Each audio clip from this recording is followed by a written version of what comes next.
of that by saying he was one of their soldiers. Aren't we playing into their hands?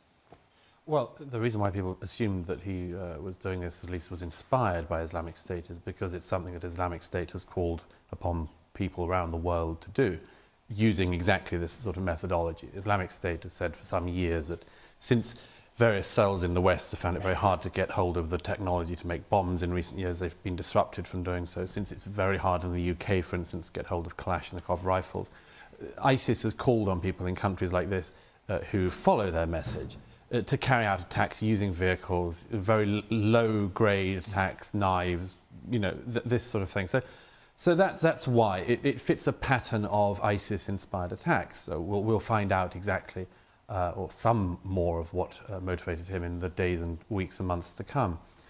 As for the question of publicity, this is a huge question which we're always wondering about. This was a good week, after all, wasn't it, to wonder about terrorism and our attitude towards it in general. And we're doing it again. We're doing what again? We're avoiding the common denominator in these attacks. Of course, terrorism comes from all different areas, but we can talk about Islamic terrorism in its own right, and there's nothing wrong with that, and we should be able to. Thomas and again, Islamic? all week, I'm not talking about. I said they're separate things. You said the things. common denominator.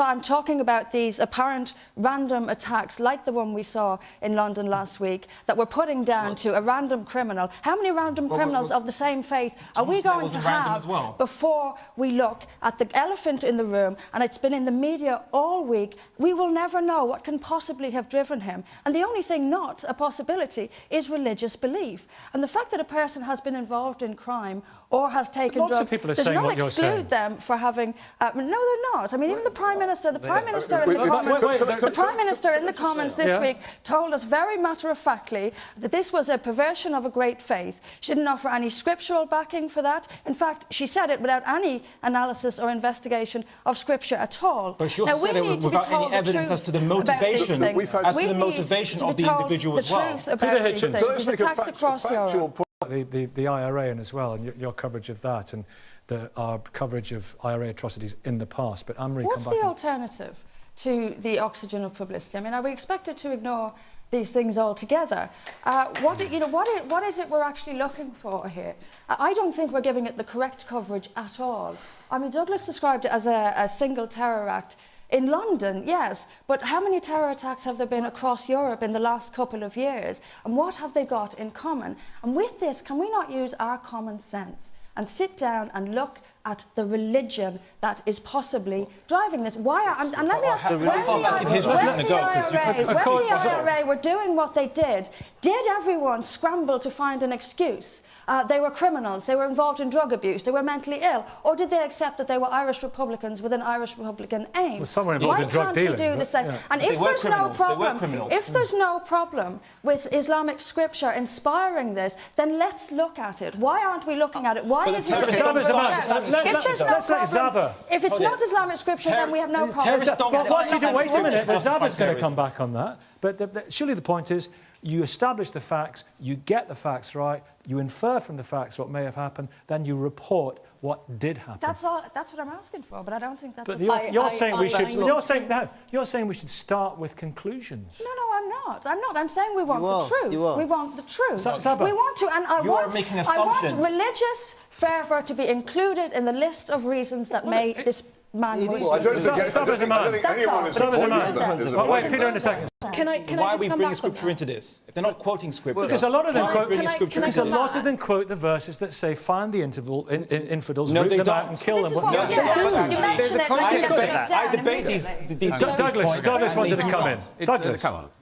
This is a great example of it right here.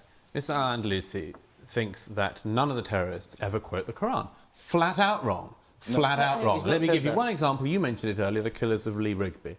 Michael Adelajo, on his body, when the police arrested him, he had a note in his pocket to his young daughter explaining why he did what he did. It's all on the public record. You can see the facsimile on the BBC's website, and he has footnotes throughout it of Quranic verses that he explains justify, in his view, his actions. Now, that's the beginning. Let me finish my point before the proselytization begins, okay?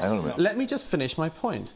That would seem to me to be, therefore, a very clear occasion, never mind the thousands of others we could list worldwide, a very clear occasion on this country when one of our soldiers was murdered on our streets, where clearly Scripture had something to do with it. So the problem that a lot of us have is we are willing to discuss the drugs bit, we're willing to discuss the foreign policy bit, we're willing to discuss all this. Why are you not willing to concede that there is a religious element? Sometimes. No, wait. We are missing the main point. Mohammed first. Now, listen, here's my... Very quickly, we have to come to the end. Obviously, 24-hour news pushes a lot of this. Obviously, there's a lot of speculation because we have the 24-hour news culture. However, there are things about that are unhealthy.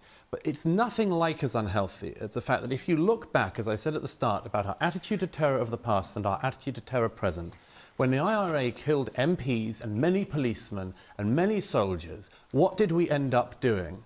We ended up putting the people who had orchestrated that campaign at the heart of government. And that is far sicker.